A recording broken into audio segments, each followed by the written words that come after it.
За влакно избегната трагедија во Струшкото село Радожда. Голем одрон од карпа падна и го блокира влезот, но за среќа нема повредени лица. Мештаните велат дека станува збор за еден од најфреквентните туристички патишта, а на само 3 метра од местото имало и жители со мали деца. Тука сум загрозен со овие камења. За малу вчера во 6 сата од прилика падна еден од 13 до 15 тона камен на улица, тука да поминеше некој 100% ќе го изгазише. Кога е викенд, над 200-300 коли оде по ресторантиве. Пак се овој кој се правеше за колекторот, колите од да речем 50 метра едно по едно по 2 метра одеше. Тоа да беше овде 20 ќе отепаше луѓе. Карпава вчера што падна него годинево уназад се паднати повеќе карпи, ама никој ништо во државава не преземат. Многу ризично е да се живее во ова село, пошто никој за ништо не се секират.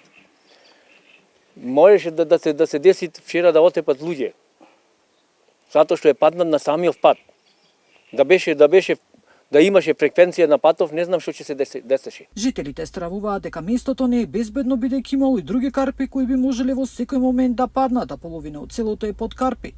Од местната заедница бараат трајно решение за проблемот и увид на состојбата на терен. Ние ќе побараме од надлежните органи, ќе побараме да се изврши увид, дури и до факултетот за градежништво, да испрати нивни експерти, да ја уведат состојбата, затоа што горе вчера се искачив јас лично, направив некоја снимка, каде што имат уште 2 до 3 карпи, можеби некои се поголеми од ова што падна, некои се помали.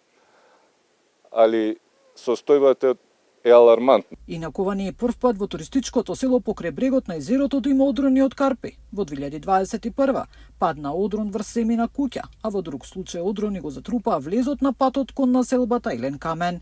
Нина Ритоновска, Сител телевизија.